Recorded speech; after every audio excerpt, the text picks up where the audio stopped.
ఒకసారి ఒక సిస్టర్ అడిగారు, అక్క 3 లైనింగ్స్ అంటే main cloth, cotton lining, satin lining ఈ 3 ఒకేసారి వేసినప్పుడు ఈజీ టిప్ ఏదైనా చెప్పండి అని. ఇదైతే చాలా ఈజీ అండి. ముందుగా మనం కాటన్ లైనింగ్ని కరెక్ట్గా కట్ చేసేసుకుంటాం.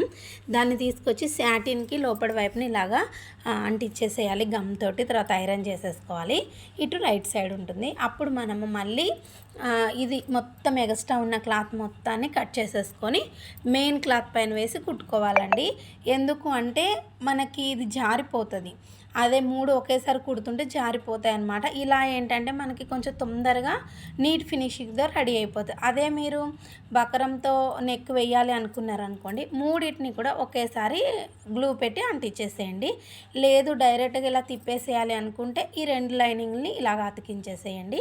ఇలా అయితే మీకు తొందరగా కంప్లీట్ అవుతుంది. ఇగో నేను చూసారు కదా, ఫ్రంట్ పార్టు, బ్యాకు మొత్తం కూడా ఇలా అయితే గ్లూ పెట్టి అంటించేసానండి. ఇప్పుడు దీన్ని మనము ఈ ఎగస్ట్రా క్లాత్ మొత్తాన్ని తీసి ఈ మెయిన్ క్లాత్ పైన వేసి కట్ చేస్తాను అనమాట.